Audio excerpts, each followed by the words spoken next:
Bato-bato pick? Ako'y isang marangal na prinsipe at ang nais ko ay patas at walang dayaan. Paano ko masisiguro na walang daya yung bato-bato pick na yan? Walang dayaang magaganap. Dahil pare-pareho lang ang probability ng pagpipilian nyo. Teka. Probability? Anong probability? Probability. Chance. Tsansa. Tsansa na mangyayari ang isang bagay. Kunyari, uulan ba ngayon o hindi? Pwedeng oo, pwedeng hindi. Dalawa ang pagpipilian nyo.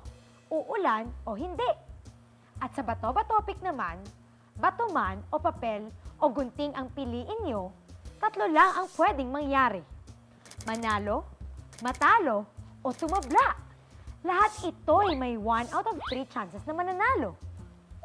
Kaya out of 3 chances, kasi may 3 posibleng mangyari.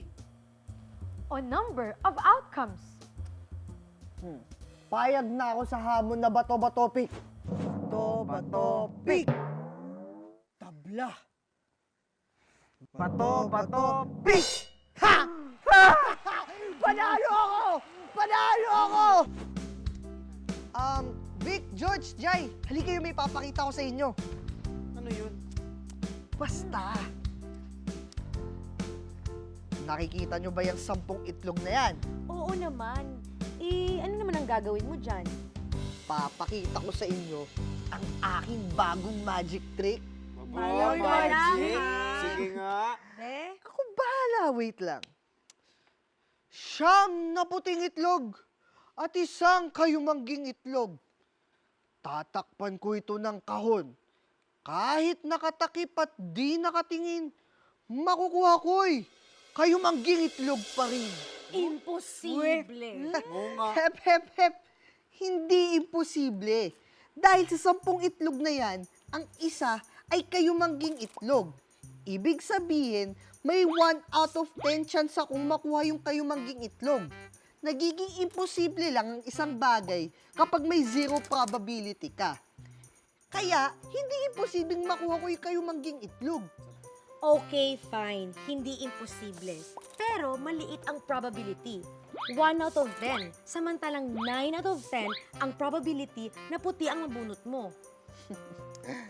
Tignan natin.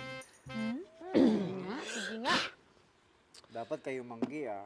Tatakpan ko ito ng kahon. Kahit nakatakip at di nakatingin, ang makukuha ko'y kayumangging itlog pa rin.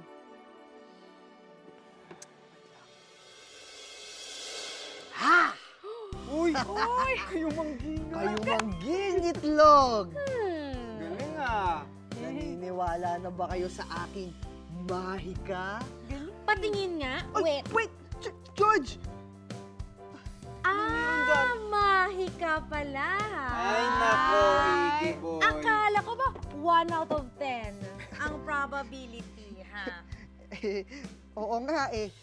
10 kayumangging itlog ang nasa loob niyan. Ay. Ibig sabihin, may 10 out of 10 chances akong makuha ang kayumangging itlog. 10 out of 10, which is equal to 1. At pag equal to 1 ang probability, sigurado ang isang particular outcome. Tama ka. Actually, kaya ko lang naman ginawa to para ma-explain sa inyo kung anong ibig sabihin ng probability.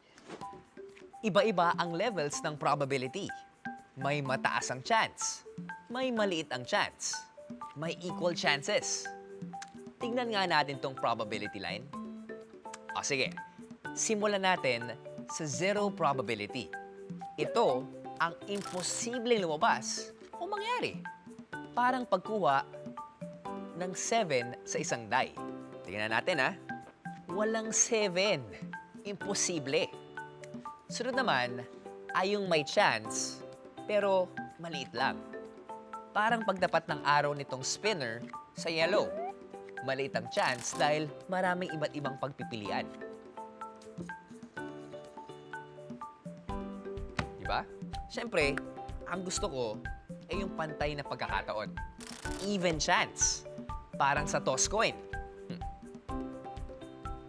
pantay lang ang chance ng head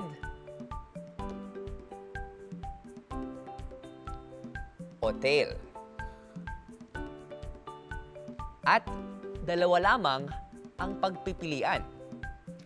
Meron namang mataas ang probability. Ang pagbunot halimbawa ng itim na bola sa 10 bola dito. 8 out of 10 dito ay itim. Kaya mataas ang probability na itim ang mabubunot ko. O, di ba? Itim yung nabunot ko.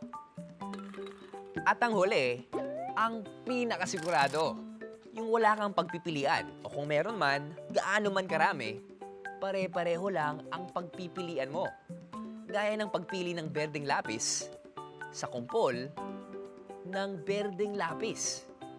Basta tandaan, madalas ipinapakita lang sa atin ng probability ang mga posibleng mangyari. Pero hindi ang siguradong mangyayari. Isip plus tiyaga equals mata.